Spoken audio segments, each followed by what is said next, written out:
Herzlich willkommen zurück zu Super Segoke Buchclub. Bob, Bob. Wir lesen weiter Infinity Reaper von Arevlis, Dem Boy. dem Boy. Ähm, letztes Mal, das war nur 2 Tage her oder so. ähm, Was war letztes Mal? Ähm, Irgendwie, die haben so geredet, so Emil und Brighton, glaube ich. Oder haben die das? Haben andere geredet? also Brighton hat auf jeden Fall sehr nachgedacht auch. Dachte ich so, kann ja gar nicht sein, dass ich der Einzige bin, der immer so böse Gedanken hat im Leben. Ja, Emil erstaunliche wollte mit Darren Person. reden, dem Sohn von Dr. Baus, und Ah, wurde ja. komplett fertig gemacht und meinte so, jo, Ich er hat's ja erinnere voll mich. verdient. Und ich dachte mir so, Rudi, nee, eigentlich nicht, aber ist okay. Nee. Eigentlich sollte Darren genau das von Spiegel gehalten. Also, der sollte sich von Spiegel stellen und genau das machen, was er getan hat bei mir. Ja. Einfach die Fähigkeit haben, als Celestia einfach aufnehmen, was Leute zu einem sagen und dann abspielen. Ja. Okay. Ähm, ja, sonst weiß ich nicht wirklich viel, was passiert ist. Ja, viel mehr ist jetzt auch nicht so. Ja, es war jetzt nicht, also es war interessant, so charaktermäßig, Jo, I guess. Aber es war jetzt nicht so, ist jetzt nicht viel in der Welt Story ist gerettet, progressed. keine Ahnung. Ja. Na gut, dann geht's jetzt weiter mit Chapter 15. The Burger King. Okay. Fire and Flight. Marable. No leads yet. Yet. It's been one day since that ridiculous meeting with Sunstar. I lost too many hours oversleeping in Atlas's car, but I'm making up for it now. I've been patrolling Greenpoint for hours. It's the hotspot for every hipster wanting to down brew. The illusionary potion that gives its drinker a taste of what it's like to have powers. One of Luna's greatest mistakes was confessing to Brighton that she's the creator of brew. If I can track down a dealer, I can force them to give me information that will lead me to Luna and June. Perched on top of a 7-story apartment building, I wait for a couple to round the corner before I jump off the ledge. Several feet above the ground, I catch myself with a smooth glide, like I'm walking down invisible steps. Imagine, das ist so ihr Party-Trick. Ja. Sie gleitet und macht die Beine genauso, dass es aussieht wie eine Treppe. Ja. I tighten Atlas's old baseball cap I found in the trunk and try not to be recognized so I can move discreetly. I pass a celestial run gym where I can see a woman through the window using her stretched out, elastic like arms as a jump rope. It reminds me of when Iris's father, Konrad. Conrad, would act like our coach and make exercising our powers fun. Mama and Papa always hoped I'd be able to fly on my own, and they always knew there was a chance my power of levitation would grow into flight. But they never told me that it might manifest in wings of fire. Not that it's happened yet. The night elk bar on the corner has some life to it for a Thursday night. There's a bouncer checking IDs underneath the tacky sign of an elk with question moons for eyes. I peek in, and there's the Celestial dancing with his clone to impress a group of women. Alter, doppelte Action. The music is fast, with solid beats that Atlas wouldn't have known what to do with. Shortly after Atlas and Wesley began working with us, we hosted a welcome party at our haven. Iris DJ'd, playing all the hits that had us sharing headphones and dancing together. She played one of our favorites, the song in Spanish that begins slow before bursting with this beat that has you sweating by the end if you manage to keep up. Äh, euer Eisgetränk da. Piraten. Ja, genau. Ja, Ja, ist doch. auch ein super Song, ja. Ja. Der ist langsam und dann richtig. Und dann bäh, Dann tanzt das ganze die Viertel ganze mit Hut. oder die ganze Hunde. I brought Atlas onto the dance floor and he didn't stand a chance against this song and had to conjure his winds to cool down. Okay, bro.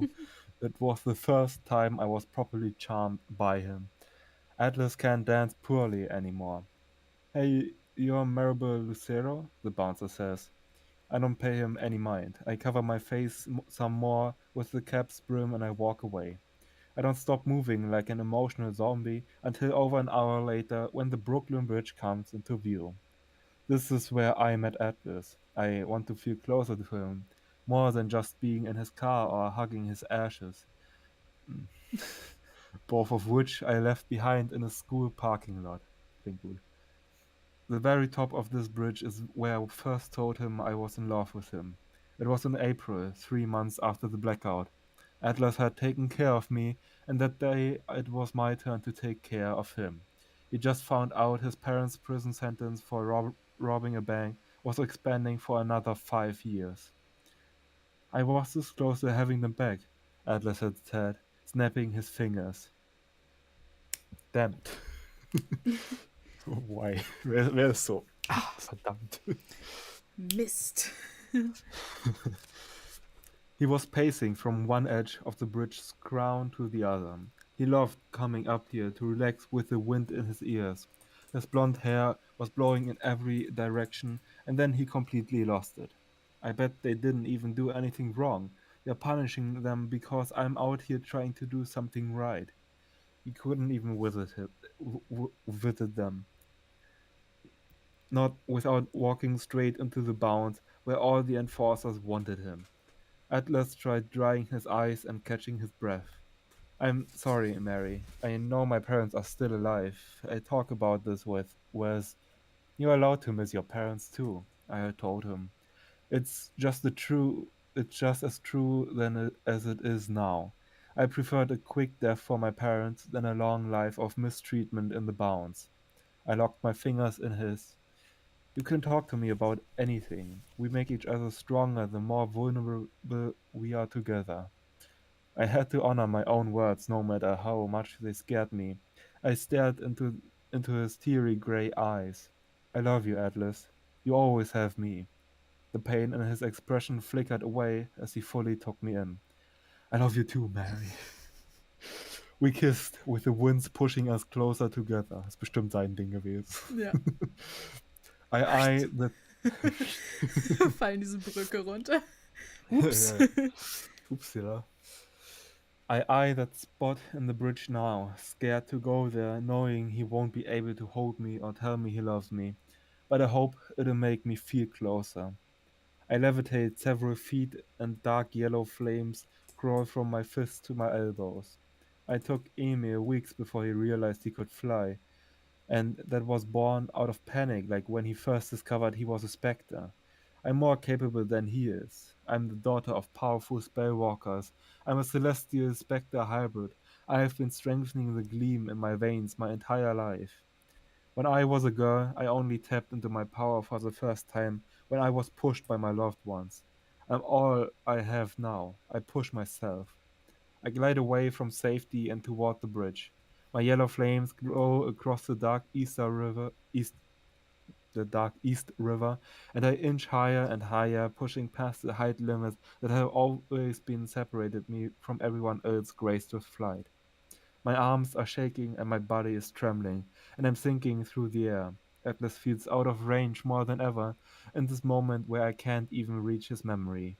And the flames roar and roar until they stretch past my hands and become burning wings that carry me up into the night. I push and push against the wind and imagine Atlas and my parents beside me up until I land on top of the Brooklyn Bridge. I gaze at my wings, staying strong against the elements until I decide it's time for them to vanish. I've caught the attention of people below who were posing for pictures with the cityscape. I doubt many of them know that this bridge continues to exist because of me and Atlas and Wesley and Iris fighting off terrorists.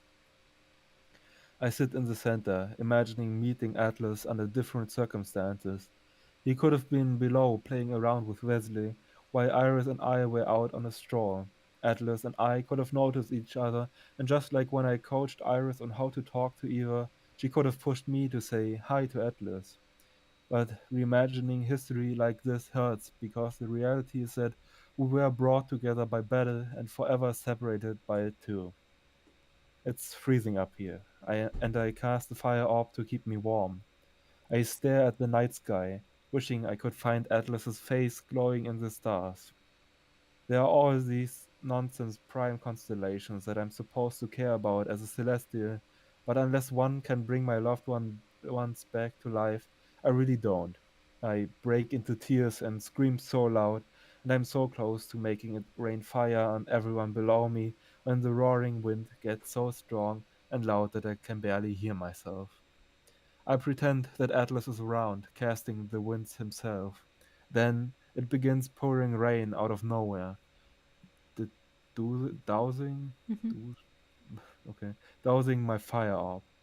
I didn't know it would rain tonight, but weather always catches me by surprise. Atlas was the one who paid the most attention to forecast so he wouldn't fly out into storms. Lightning flashes across the dark cloudy sky and illuminates a massive phoenix that casts its shadow over me as it flies toward the city. The phoenix's feathers are yellow and brown, and its belly and crown are black. It's the largest phoenix I've ever seen up close, the size of a racehorse. And it, and as it moves away from me, I see the silhouette of a rider, a young woman. My psychic sense thrums, warning me of some great danger. The rain stops pouring down on me, and the river but continues to follow the phoenix like this bird is a storm cloud. I'm not familiar with this breed. I've never had any reason to study phoenixes since I've never been up against one. But as I stand there wet and shivering against the cold winds, I'm sure this might change.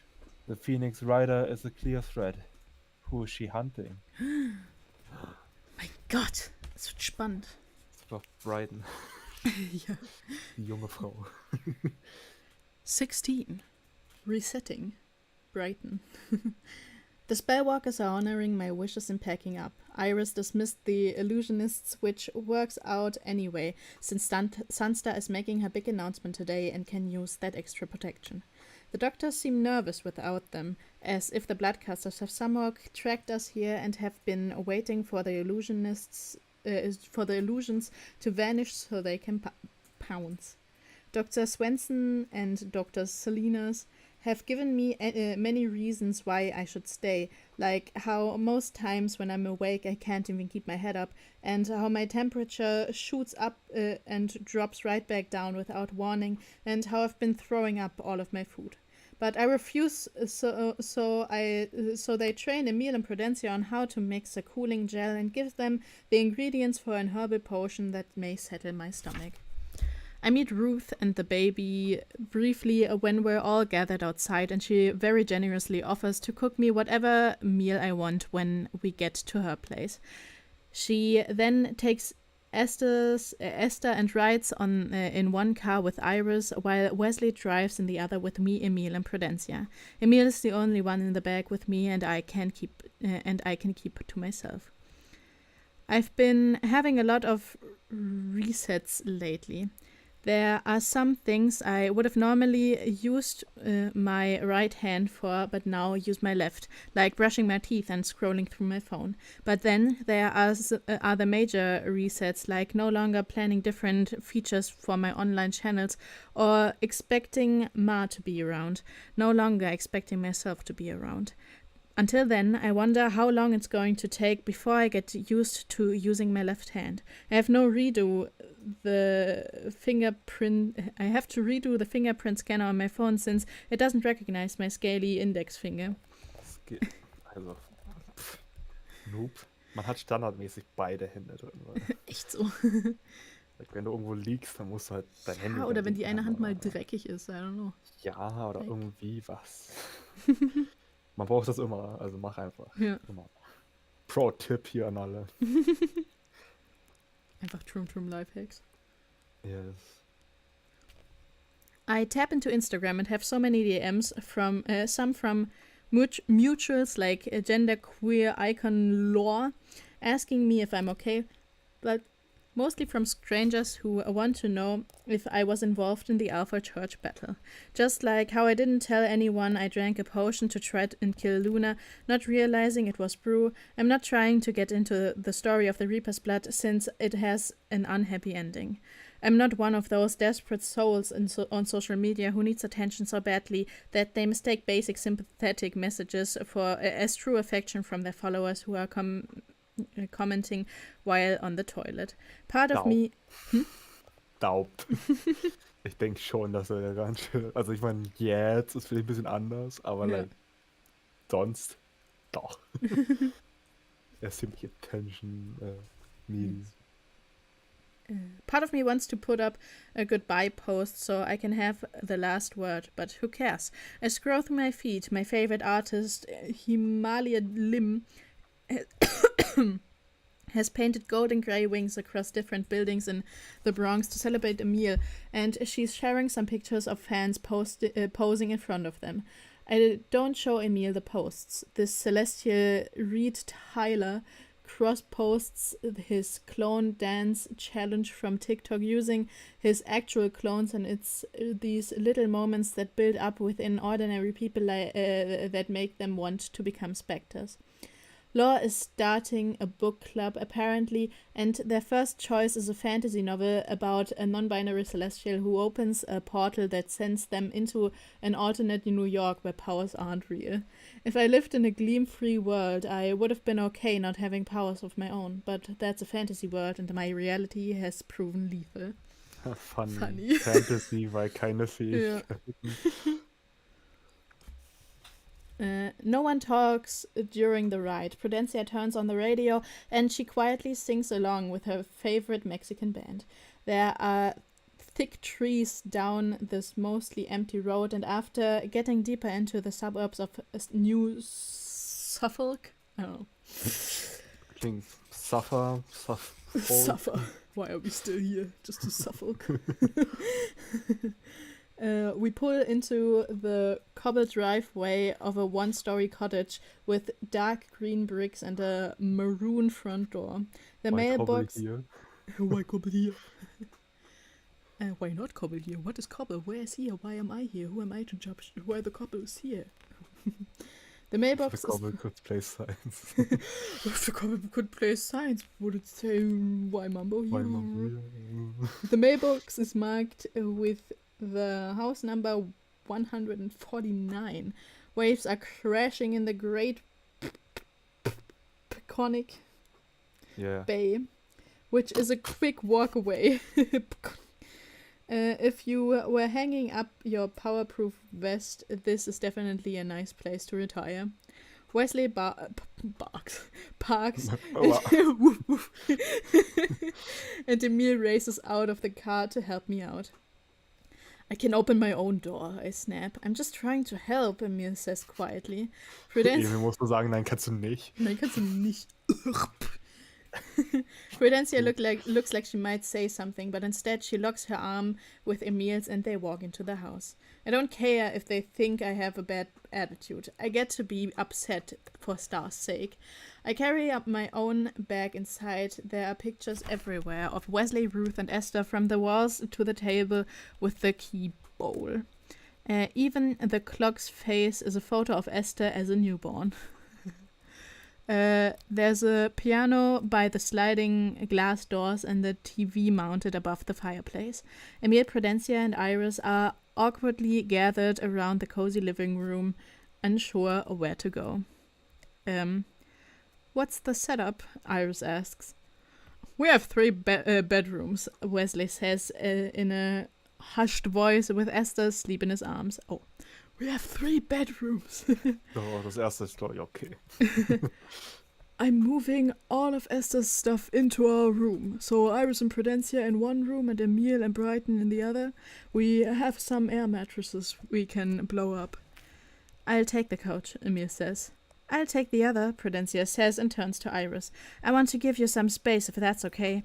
Iris gives the slightest nod. She checks her watch. Sunstar's announcement is in 30 minutes. Let's meet out here then. The guest room is simple: twin-sized bed, private bathroom, and a desk with a view of the bay. Emil would have been in a sleeping bag on the floor if he weren't so frustrated with me. I charged my laptop wanting to do some research on golden strand hydras, but I spent the next 20 minutes propped up against the toilet, vomiting so much of this disgusting bile that my throat burns. Even though I'm tempted to stay in and rest, I wash up because I want to be with everyone else as they watch Sunstar's announcement. I missed enough when I was asleep for days. I'm not part of the team anymore, but I'm still going to have a say as long as I'm here. Everyone is already situated, and Prudencia creates some space for me on the couch, but I drag a chair from the wooden dining tables and sit next to Ruth. Warum sind die alle so kindisch? Das sind Kinder? I don't know. Ja, so, ja. Alle so schon 25.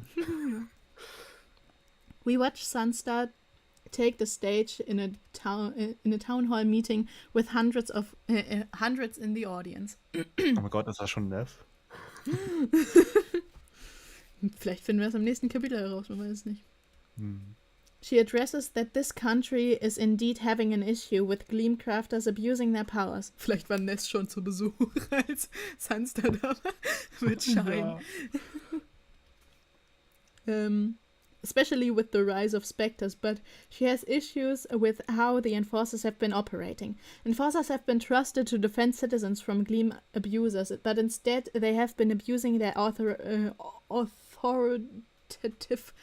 power against innocent Gleamcrafters. Thankfully, she has a proposition: the Luminary Union, an official government task force comprised of some of the greatest protectors in every city. The True Lighters in Chicago, the First Sparrows in Omaha, the Arrowed Souls in Dallas, the Sunbeams in Phoenix. Alter, in Phoenix, das ist schon epic.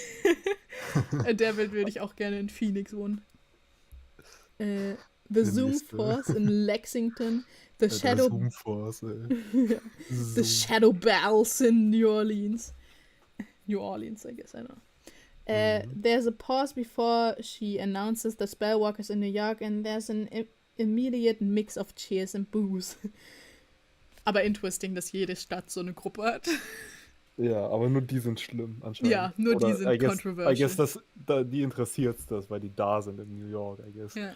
Like andere Stadt so ist, ja, was soll diese Zoom-Forschung machen? Yes. Und, like, I don't know, gibt's die Bloodcasters, like, gibt's von denen auch Äquivalente in jeder Stadt oder sind das die einzigen? Und deswegen sehen die halt ein bisschen controversial aus, die Spellwalkers. Könnte sein, dass die halt sowas nicht haben und deswegen nicht so oft in so Kämpfe geraten oder sowas. Die so krass sind. Und die tatsächlich eher nur so andere Spellwalkers oder vielleicht gibt's da ja auch Spectres, aber dass die halt wirklich nur unterdrücken und nicht ganz halt in so halbe Kriege geraten. Ja. She closes her statement by saying that in order to create a bright future, they need to rebuild the programs in place to protect this country, and that by uniting all of these groups uniting all of these groups under the watchful eye of the government, she believes we can all beat back the darkness. Ooh. Do you think this is going to work? Ruth asks as she turns off the TV. It's a dream some may have been open to before the blackout, Wesley says. Luna ruined all chances of people treating us with sympathy. If we can't make that dream come true, good luck enjoying this home you're building for yourself, Iris says as she gets up, pacing. We wouldn't be in this situation if we had a government that actually cared about us. I could have some help looking for Eva in Carolina. I wouldn't have to ask for tips online or try to recruit trackers or hit the streets myself. But no, they are cut off from us because of a crime that we are not even responsible for. She slams her fist down on the dining table, snapping it in half. Oh, true, sie hat ja super streng. Oh, ja, aber, like, Dann ist obviously, dass keiner ihr like vertraut. Also. She's the shortest person in the room. With one punch, she proves herself the strongest. Ja, gut. Esther begins crying from the other room. Sorry, Iris says as she goes out into the backyard. She apologizing for breaking the table or waking up Esther? Wesley asks. Baby or friend? Ruth asks, ignoring his joke. I'll take Esther for a run, he says. Of Ruth's look, he adds, a light jog. I'm left sitting there with Emil and Prudencia. Emil manually turns on the fireplace and watches the fire lick away at the logs. Prudencia stretches across the couch she's claimed as her own. I go back into my room even though I don't really want to be alone right now. I bring my laptop into the bed and try to distract myself with some YouTube videos, but all I really want to do is form some kind of plan that will get the Bloodcasters to at least put us out of misery as to whether or not Ma is even alive. I don't exactly have that blood and bones feeling like usual, but I expect I have another major reset in my life. Both of my parents are dead. 17! Propaganda. Ness. Woo! For the past couple days, I've been reading scripts, but not for anything I'm excited to star in. The campaign manager, Rosalind Fox, thought it would be a great strategy to counter Brighton's Spellwalkers of New York series with videos of our own. The Senator and Bishop have signed off on the scripts that will paint Celestials as walking weapons that need to be controlled, all thanks to the shifting power that was supposed to help me reboot my life. I've been propped in front of a camera for over 12 hours filming anti-celestial videos. I'm locked away in the attic that's been converted into a studio with only Rosalind for company. She looks murderous as she reviews our most recent take. Interesting. Ich weiß leider gerade nicht, was im letzten Absatz passiert ist. Wurde gestört, deswegen. Ja, aber irgendwie Ness geht jetzt ja, los. Ness ist da im Keller mit Rosalind Fox und die versuchen jetzt eine Serie zu machen, die zeigt, dass die ganzen Gleam-Leute... Stand da nicht Attic irgendwo? Ja, irgendwo sind die auf jeden Fall. Ja, kann sein, dass da Attic stand. Auf jeden Fall sind die ja in irgendeinem Raum und das ist jetzt so ein Studio und da machen die Anti-Celestial-Videos. Oha, aber ja. Und das jetzt schon seit 12 Stunden. Das war ja der Plan. Und boom. She has the same tight black bun she's been wearing since she was brought onto the senator's staff 1 year after Mom was killed. Black eyeliner she probably put on for the senator is smudging around her icy blue eyes. She curses under her breath. I don't have to be good at reading people to know she hates me. We worked closely together back when I was more compliant because she wrote some of the speeches I delivered at the youth conferences she would book for me. One night I thanked her for giving me all these stages to release my anger and grief. Then she overstepped by inviting me to always talk to her about my feelings like I would have with Mom. I had the senator shut that down immediately because no one was ever going to replace my mother. It was all business from there on out with Rosalind. I'm sure she was thrilled when she thought I actually died in the blackout. My resurrection has probably been really hard on her. I wish I'd been around when the senator broke the news. The difference between working with Rosalind now from before is that this time I know all the lines she's feeding me are lies. I won't be surprised if she keeps me going past midnight. I've been fed twice, but during those breaks I had to watch footage of Congresswoman Sunstar's staff to study their behavior and appearances so I can pose as them. But mostly I've been shifting into people who don't even exist. I'm given faces of randoms around the country and built a look. Someone's yellow teeth with someone else's lips and someone else's button nose, with someone else's brown eyes, with someone else's red buzz cut. Then I lie about how Celestials have ruined my life. I've appeared as a teenager whose invisible high school coach spied on me in the locker room. The assistant to a boss who threatened to burn me from the inside out if I kept refusing dates with him. A victim who gave away my car keys because of some young punk's mind control, which isn't even a known power in our world. It's something that's ripped out of science fiction movies. A child who bullied a boy at school, so his mother blinded me with her blazing light, a power not so strikingly similar to Sunstar. Oha, oha. No one will use the word, but it's all propaganda.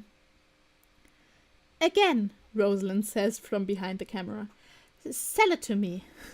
Sell it to me, baby. Sell it to me. Let's go. Yeah. Mit deiner besten Schokoladenseite.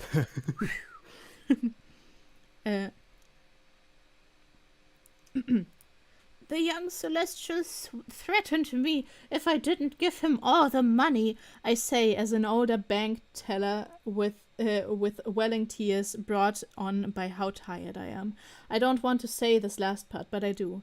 He told me that the money was going to be donated to the Spellwalkers so they can build better defenses against the Enforcers. His eyes were glowing as bright as the lightning in his hands. The thing is, if anyone does the bare minimum to fact-check these stories, they won't be able to come up with anything to support it. But the problem is no one tries anymore. Headlines are read, articles are skimmed, and the reader passes that on to someone else and they can accept it as truth. Then that person tells someone else and it spreads like poison. By the time someone senses something is off and does their own research, it's too late. The damage has been done. This is only one of the 24 stories I've filmed so far to further paint the Spellwalkers as villains, to make sure Sunstar never catches up on the polls, to limit the rights of Celestials and increase demands for more enforcers. The world is worse off because of me and my infinite faces. Patti Patou. Sad. Yes. 18. The Unchosen One, Brighton. Haha. My body feels like it's on fire. Since the middle of the night, I've been reapplying the cooling gel across my forehead, chest, arms, and even my feet. Then the morning brought an insult to injury when I struggled with opening the child-proof cap of my painkillers with my left hand. Also, pharmacies really shouldn't be allowed to call these pills painkillers if they are not going to kill the pain. I'm covered in sweat and biting back my cries when someone knocks on the door. I'm about to shout at Emil to go away when Ruth calls my name from the hallway. Yeah, I ask, strained. Ruth enters and her hand goes to her heart. She looks around the room, which is already a mess, and then her eyes glow like multiplying stars. A purple light flashes and her clone appears, matching every look of hair behind her ear and every wrinkle in her shirt. The clone collects the plates from my half-eaten lunch and my empty glass and leaves. Ruth is gentle as she helps me out of bed so she can replace my drenched sheets. She parts the window's curtains so to let more air in, and it's dark out now. I've slept most of this day away. Do you want some company? Ruth asks. I could use some. Isn't that for what clones are for? It's hard talking with someone who knows everything about you because they are you. Believe me, I would run my own book club if my clones had their own opinions, Ruth says with a smile. You should take your medicine with some food in your stomach. I'll eat in here. If you really want to, but it would mean a lot to me if you joined me in the living room. Pretty much everyone is out right now, so it's relaxed, she says. I should try and eat some more, especially after everything I've been throwing up. Ruth's clone returns with ice-cold water. Ruth and her clone exchange tired smiles before the clone fades in a pale purple light. If this had been weeks ago, it would have been cool seeing Ruth's power in action after hearing Wesley talk about it in our Spellwalkers of New York interview, the one that got Ruth a lot of slack from the conservative blogger Silver Star Slayer, but now it makes me extra envious. We go out toward the living room where someone is playing piano. It's a little choppy, but otherwise it's beautiful and calming. I'm expecting it to be Wesley or another clone, but it's Prudencia seated on the bench with her hands hovering over the keys, pressing down on them with her power. Alter, richtiger Power Move. Literally. I mean, ja, I guess, aber sie übt ja Ja. bestimmt. Sie übt Klavierspielen und ihre Powers. Das war Einfach die muss ja krass. in ihren Gedanken sagen, was sie drücken muss. Ja. Das ist ja nicht mehr nur so Muscle Memory, Ja. das ist ja actually drüber nachdenken. krass. Okay. She loses concentration when I enter and Esther begins squirming in the bassinet beside her feet. Prudencia's eyes glow, and when she resumes playing, Esther settles down. Where is everyone? I ask, and I sit on the couch in front of a fold-out table since Iris destroyed the real dining table. Iris finally fell asleep, and Wesley and Emil are installing surveillance cameras along the road just to be safe, Ruth says with fear in her voice. She's risking her home for us. She prepares a plate for me with mashed potatoes, gravy, steamed broccoli, roasted carrots, corn, and a salad with sunray dressing. Nothing that I can't eat easily with one hand. Sehr smart. Thank you. My pleasure, Ruth says as she sits beside me on the couch. I should have asked before, but are you okay with the clones being around? It's second nature to me, but I want to be more sensitive. Nothing that I can't eat easily with one hand. Also nicht smart. Oder? Nichts, das er nicht schwer essen kann. Also alles, was er einfach essen kann.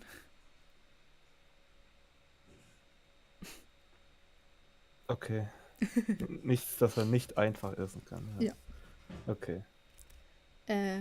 No, you keep doing you. I'm actually curious about your powers. I stop realizing that this is one of Prudencia's biggest issues with me. Forget it. You don't have to talk about that. I'm happy to. It's been a journey, she says, beginning her story. Ruth comes from a long line of Celestials with cloning abilities. Their matriarch. Oh, yeah. Ruth the First was born under the Twin Queen constellation that only surfaces for 2 nights every century. She was so powerful that she could clone objects too. Fame turned Ruth the First into a purist, and all the other children in her line followed suit. When the Twin Queen returned 18 years ago, Ruth's parents timed their pregnancy, so they could have her under the constellation. Wow. Interesting. They were so happy when they found out they were having a girl, so they could name me after Ruth the First. But my mother's water broke 3 days before the constellation. Labor was painful, and she did her best to keep me in, hiring healers to absorb her pain and drinking all these potions to numb herself. But it was all too much, and she gave birth to me early. Fast forward several years, and Ruth showed no sign of powers. Ruth couldn't clone herself or objects like her mother, or project her spirit in her sleep like her father. Her parents had her tested by savants, and were so ashamed to admit that their daughter was Ruth the First's descendant and showed no sign of gleam. Tochter, wir benennen dich um. Ja. Ich hoffe, das stört dich nicht. Du heißt jetzt kleiner Haufen Müll. I grew up embarrassed that I wasn't special, Ruth says. I know the feeling. My grandmother was psychic. My power wasn't that strong. Her power wasn't that strong. just these immediate future visions, like if someone was about to trip, but I still had hope for myself. And no, I just had my entire body. Here I am, the unchosen one. You might be you might be better for it. My powers didn't manifest because of anything good. That savant recommended forced isolation on me and scenarios where I would need to escape somewhere to try and spark my power. My parents busied me with friends and play dates for weeks, and then one day they took it all away. I couldn't go outside and I was so lonely and crying all the time. 10 days later, my clone appeared for the first time because I wanted someone to play with me. I've lost my appetite. Ruth looks back at her daughter, and I already know she would never torture Esther with this way. My mother called me her twin princess. She tested me to clone objects like her, but the only thing that happened was another clone emerged, so she could deal with my mother while I played with my first clone. That's horrifying. Why haven't you ever spoken about this? It doesn't help our cause to paint Celestials as such such a terrible light. We have people on our side making grave mistakes like this, but if we can't show everyone that most of us are model citizens, especially after the blackout, then we're never going to be granted the equality generations and generations of celestial kind have been fighting for. I never thought that Celestials could be as monstrous as the worst specters, that the Bloodcasters aren't the only villains. Do you talk about your parents? Do you talk to your parents? Ruth shakes her head. Not really. The older I got, the less I appreciated their attitude toward other Celestials. They are wealthy and self-important and enrolled me in an elite private school for Celestials to strengthen my powers so investors would care about my future. I always fought with them to make a difference with their money, but they only invested in our bloodline, so I took all the money I gained from social media partnerships, donated my fancy clothes, and gave up everything that felt like royalty. Then I started working at a hostel for Celestials and I got good. Okay, I'm being humble. I got amazing at tailoring clothes for Celestials in need. The music stops playing. Prudencia gently rocks the bassinet, with her telekinesis, and she looks so beautiful using her power for such a simple reason. Do your parents know about Esther? I ask. They do. They were impressed that Wesley is a spellwalker, but they said his power would ruin our bloodline, as if I care about that. Esther could have no powers, and I'm happy if she doesn't. Though Wesley wants her to have a combination of our powers so she and her clones can dash around my parents' homes and rob them clean. She rolls her eyes and smiles. Doch guter Plan. Imagine, du hast so ein Baby, das so 3 Jahre ist und dann hast du 5 davon und die sind super schnell. Ja, das ist einfach so 5 Jahre alt und du kannst halt nichts kontrollieren. Ja. Her story is so epic, it would have done really well on Celestials of New York, but really, it needs to be an 8-part docu-series. You don't want to make things right with them? I ask, thinking about how I'm not going to get that chance with Ma. They gave birth to me and they'll technically always be family, but they're not mine. I have Wesley and Esther. The other spellwalkers, my friends at the Haven, Emil isn't your blood, but you know he's your brother. Of course, he always will be. Family isn't about blood. Ruth nods, very obviously at Prudencia. Don't let the good ones get away. Oha. Deep. Ruth ist sehr sympathisch. Yes. Also so richtig. Yes. Like, honestly, wie kann man denn so selbstlos sein? Ja, ich habe all meine Sachen weggegeben, nur um dann Leuten zu helfen und hab dann da gearbeitet, um anderen Leuten zu helfen. Ja. I mean, okay, das mit dem Verkaufen, das ist ja auch so fast schon ein Trope, so von so reiche Familie, ich mag nicht, wie meine Eltern drauf sind, also will ich Yes. nicht so wie die sein, reich, I guess. Yes. 19. So, das nächste wäre 13 Seiten. Mhm. Mach mal, oder?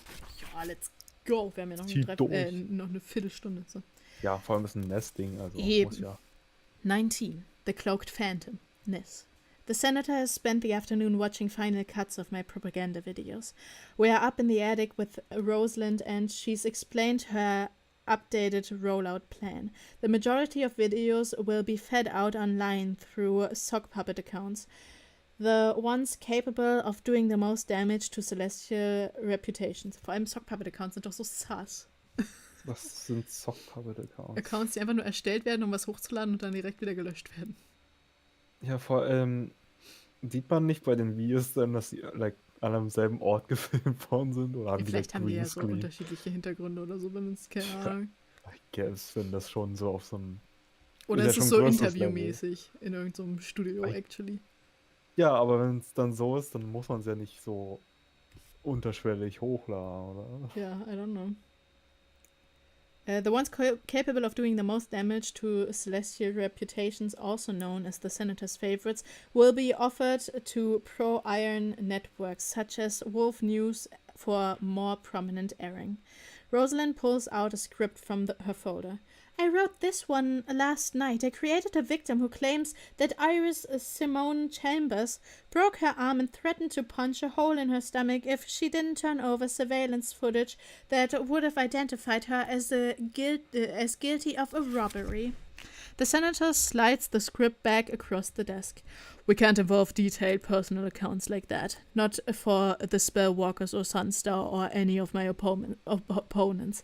If they sense something is off, it could open an investigation that would stanch the wound we're trying to widen.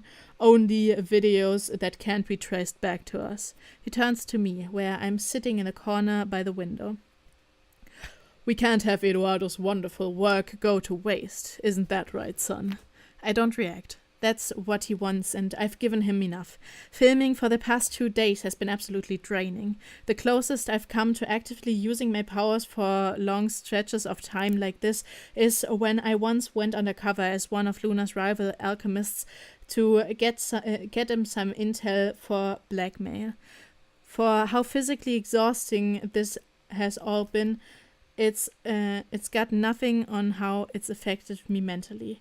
I am the person behind all these masks of lies. Once these videos are out there, everyone who suffers, rights taken away, jailed, killed, will be because of my performances. The whole thing makes me want to morph into a little boy and cry into my mother's chest. The senator stands. Great work, Rosalind. I have to finish getting ready, but we can discuss your phase 2 proposals as the way on the way to Florida. Be downstairs in 3. On the way out, he looks over his shoulder and says, "Behave while I'm away, Eduardo. Don't stay up too late." His laughter follows him out the attic. Ha ha ha ha. Rosalind lets out a happy sigh. How do you sleep at night, fraud? I ask. A lot better since I started sharing a bed with your father, she says with a smile. So they are together now, or at least hooking up. It seems like there are only a handful of people on the senator's team who know about me being alive. I haven't seen any other bodyguards except Jax and Zenon, and Jax truly should have been fired for the way he failed at his job during the break-in this week.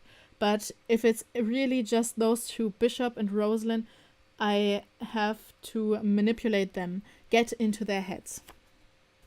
You're never going to be his first lady, I tell her. I know what it looks like, what it looks like when he talks to women he loves. That's not what's happening here. My love for him and his work is enough for the both of us, Rosalind says as she finishes packing up the laptop and her laptop and files. That'll keep me warm in the White House's master bedroom. She leaves the attic. I want to call her a monster, but that won't faze her. Rosalind needs time to become unsettled, and I have to trust that I've planted planted a seed. I didn't even have to lie. My mom wasn't perfect. Her views weren't always in line with where mine are now, and she didn't always challenge her husband like she encouraged me with others, but she would have never supported all this cheating, let alone help engineer it. She didn't have to perform her loyalty to the senator to get him to love her. I saw his private grief when she was killed. I hope every corrupt person in this team ends up in prison like the criminals they are. Right on cue, Jax arrives, his face fully healed because of Eva, to lock me back in my cage after this torturous session in the attic. I would have been happier alone and peeling paint off my walls than having the senator and Rosalind for company. But Jax doesn't take me to my bedroom. We go downstairs, where the senator, Rosalind, and Zenon are waiting by the front door with luggage. We said bye already, I say to the... we said bye already, I say to the senator. But not to Jax and Zenon. They'll be joining me on this trip. Fear not, you won't be left alone, he says. Dion steps out of the living room and leans against the grandfather clock. Enough talk. You can go now, she says to the senator. He doesn't challenge her disrespect. He must understand already that she won't even ever favor him. It's one of the reasons I trusted her after joining the gang. I see the senator and Rosalind in this new light, knowing they're together, and I'm thrilled when they leave with Jax and Zenon following them out. That leaves me with Dion. We're not friends, though I thought we could have been. She was always the most human in room with bloodthirsty Stanton and ghostly June. But she's quick to anger, doesn't show remorse around killing those who try to overpower her, and she's very loyal to Luna. I have to be smart around her if I'm going to make the most of this time away from the senator and his team. Should we throw a party? I ask. Anything that helps trash this place, Dion says, eyeing the grandfather clock as if she's considering tipping it over. But I have to catch up with Luna. Where's she? Dion chuckles. The cloaked phantom is hitting the sky tonight. Where do you think? That's tonight? The twice-a-year constellation that made me a shifter. How has it already been 8 months since I've had these powers? I should have never thought I'd be back here in the manor, forced to be a weapon once again for the person I happily played dead to never see again. For someone who is created as being very alert, this important detail flew right over your head. I wasn't exactly given a calendar with every upcoming prime constellation when forced back here. Take that up with the host for work you're working for. Dion's eyes are daggers. I don't work for your father. If Luna is successful, I won't have to work with him for him either. This must be what Luna and the senator discussed the evening she arrived, my replacement. Maybe she has someone in mind who will be more eager to help them fulfill their vision. So, who's the young bastard Luna is preying on this time? Dion grabs me by the arm and drags me down the steps to the basement. It's not your business. I struggle, but she's far stronger than me. Dion, this is what she does. This is what she did with you too. Luna is an opportunistic predator who buys our loyalty with power. I know you know this. We reach the landing and Dion shoves me to the floor. If you were loyal, you wouldn't be in this mess. The panic room is a gigantic black box with one-way windows to those inside, so those inside can keep track of the intruder's movements. It's protected by the Gleam Shield, a dome of yellow energy. In a demonstration video provided by the supplier, there was a Celestial who cast fire at the Gleam Shield, and it rebounded back at them so quickly they didn't even have the chance to move. The senator has mused about improving upon his grandfather's legacy and upgrading the powerproof vest with similar protections, so enforcers will be extra armored against gleam attacks.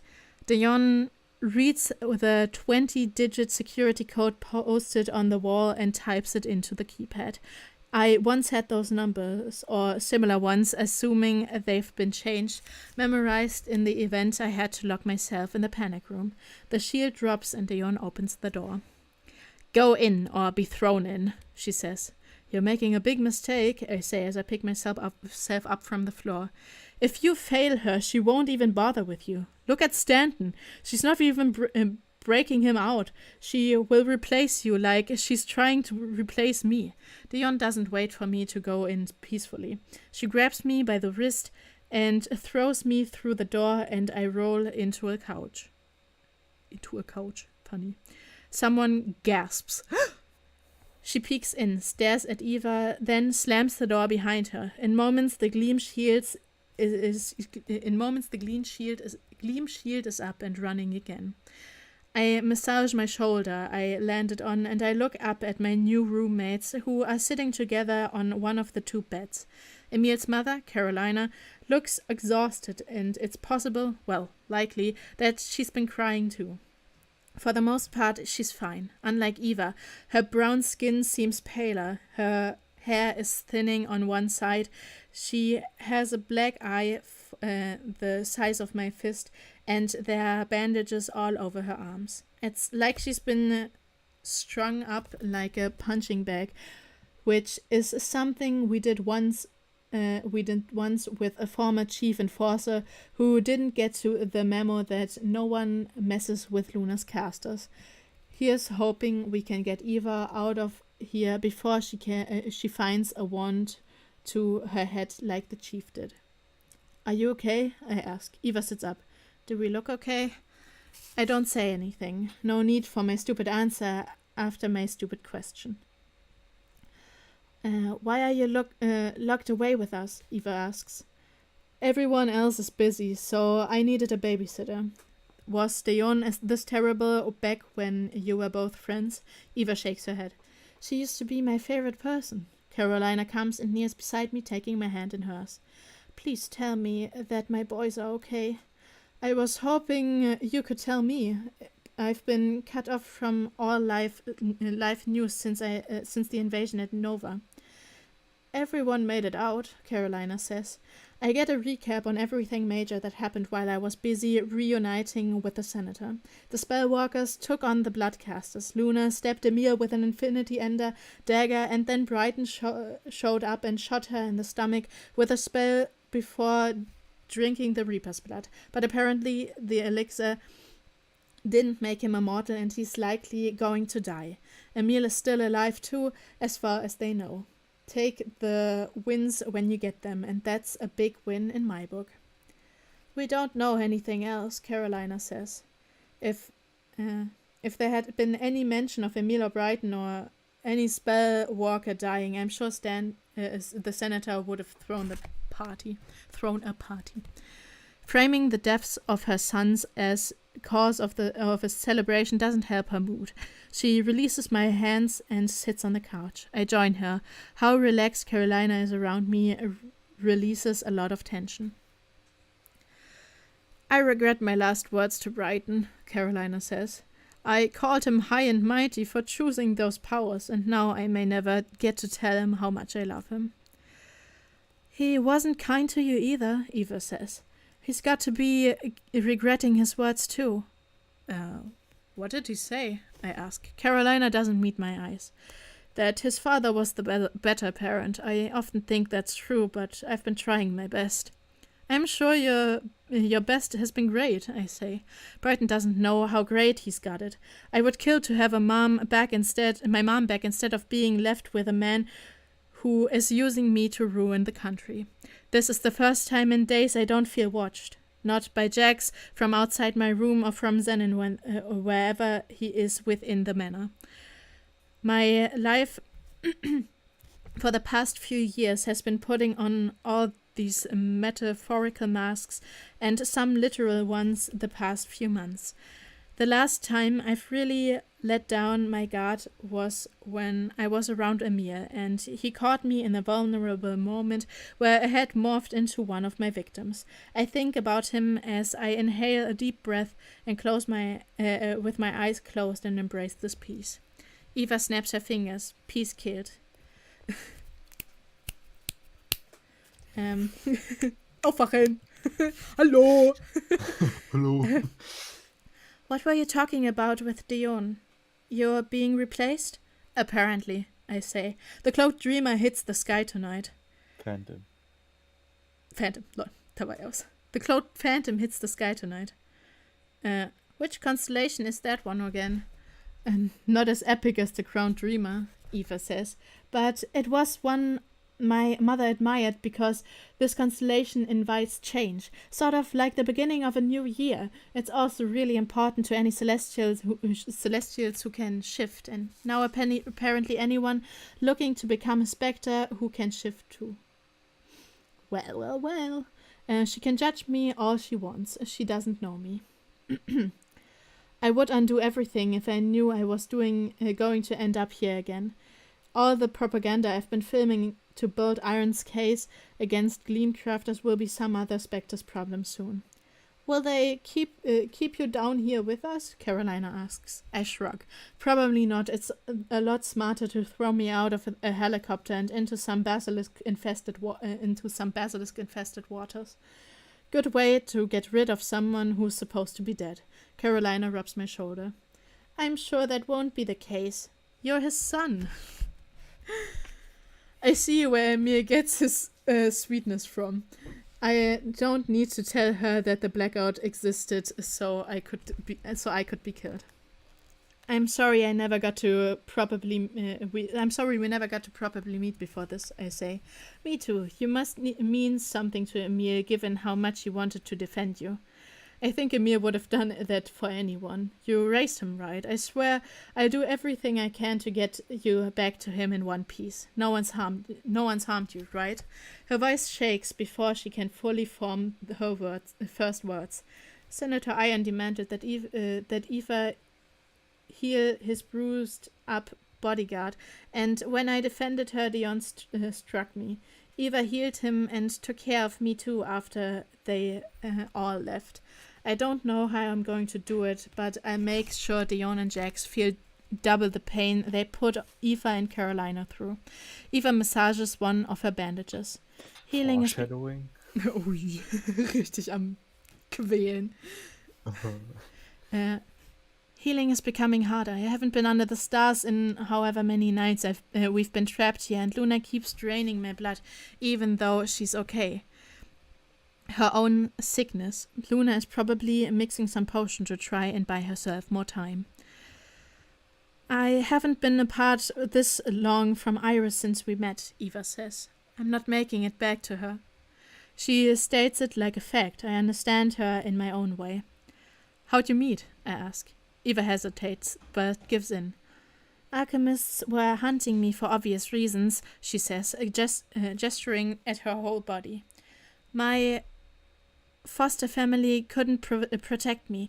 I've always avoided violence, but I needed the spellwalkers. Iris's mother, Finola, answered our call for help. She brought me into the haven and introduced me to Iris. Love at first sight? I ask. No, not at all.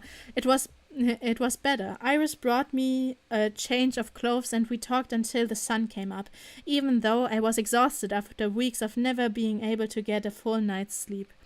Eva is crying and I'm about to grab her some tissues when she continues. Iris told me the story about how her parents took her to see the Moonbell constellation when she was 10. Finola bought her a shirt off the street, but Iris didn't get to try it on beforehand. It was a perfect fit and I couldn't help but feel like Iris was talking about us too. We fit and I feel naked without her right now. Carolina gets up and drapes a shivering Eva with a blanket around her shoulders, and the kind of hug that makes me miss Mom even more. Then she turns to me. Do you feel this way about my son? Oh mein Gott, peinlich. Ich bin aber auch so. Blutsch, okay. I'm so thrown off by the question. Then I realized this is coming from a woman who understands she may never get to see her children grow into full adults who choose to have partners and start families. I don't know anything about Emil's dating history, though I bet he had tons of guys attracted to him. Ja doch, so wirkt Emil. Der Charmeur.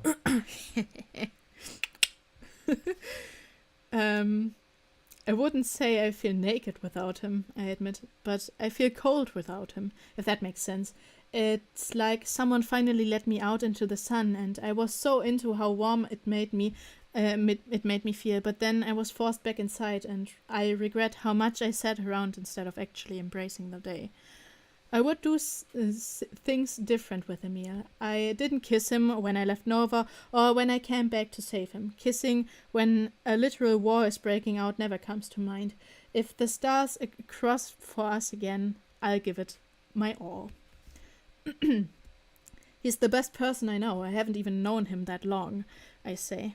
That's my son, Carolina says proudly. Ever since he was young, Emil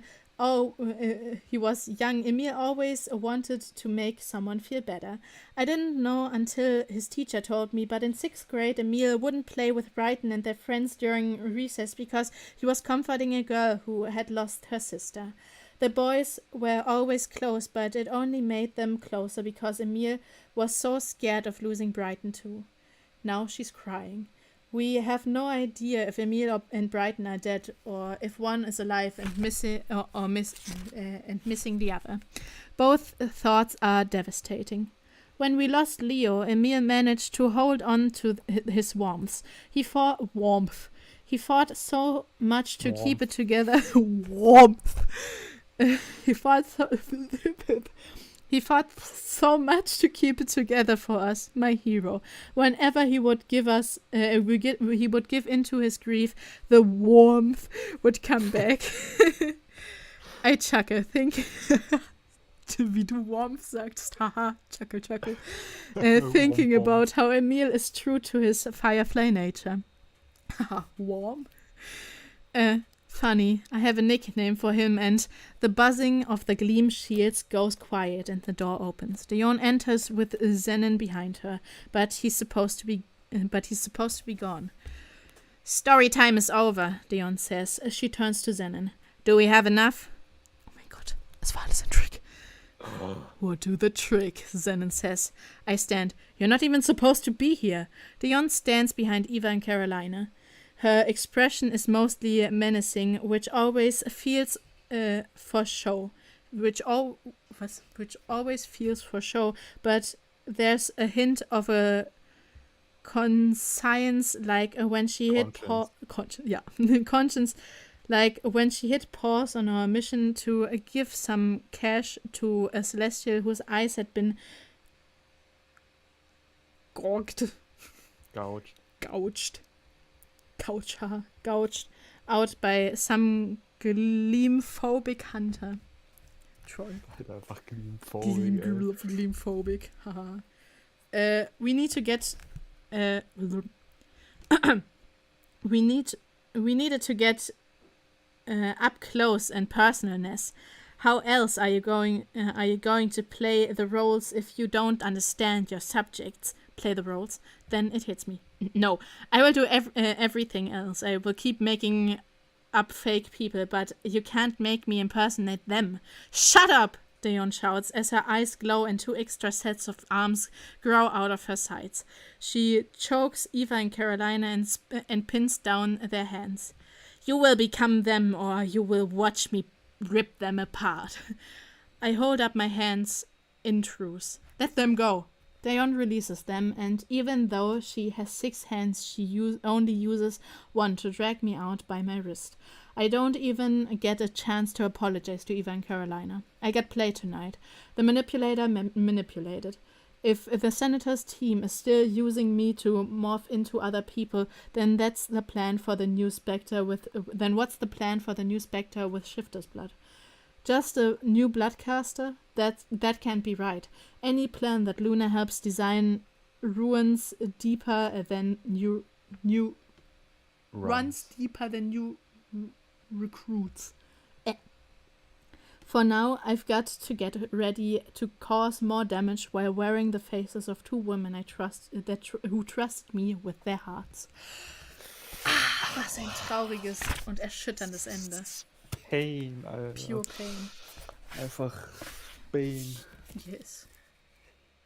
Na gut, mit diesem dramatischen Ende von Betrug und so. Yes, und Manipulation. Blush-Moment. Und Blutschert das auch. Hören wir dann beim nächsten Mal, wenn es halt heißt, wenn Kapitel 20 Dark Hearts, Emil. Sheesh. Dark Hearts. Schon wieder so ein Kingdom Hearts Ding. Dark Nur weil Hearts drin ist. Ey, noch weil Dark. Dark. Weil es so edgy ist. Ja.